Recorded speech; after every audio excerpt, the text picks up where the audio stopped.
Walong drug suspect timbog naman sa maghiwalay na anti-illegal drugs operation sa Bataan.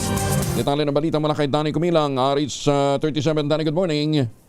8 individual ang naaresto sa magkakahiwalay na anti-illegal drug operation ng Bataan Police Provincial Office bilang bahagi ng pinaigting na kampanya laban sa illegal na droga sa lalawigan. Sa Samal, isang hininalang drug poser ang nadakip sa barangay Lalawigan sa isinagawang bypass operation ng mga tauhan ni Police Major Gary Lupian. Nasamsam mula sa sospek ang mga pakete ng hininalang shabu at bypass money.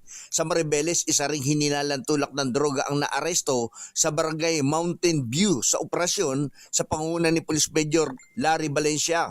Ayon sa pulisya, dati nang nakulong ang sospek ng 8 taon dahil sa kaparehong kaso bago muling nasangkot sa illegal na droga.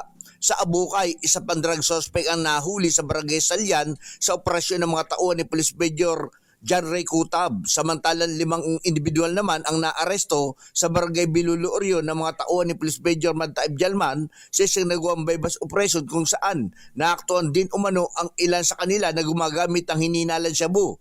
Lahat ng 8 naaresto suspect ay sa ilalim sa inquest proceeding ngayong araw ng Lunes sa Provincial Prosecutor Office. Naharap sila sa mga kasong paglabag sa Republic Act 9165 o ang Comprehensive Dangerous Drug Act of 2002. Danny Kumilang, RH37, DCRH, una sa Pilipinas, una sa Pilipino. Maraming salamat, Danny.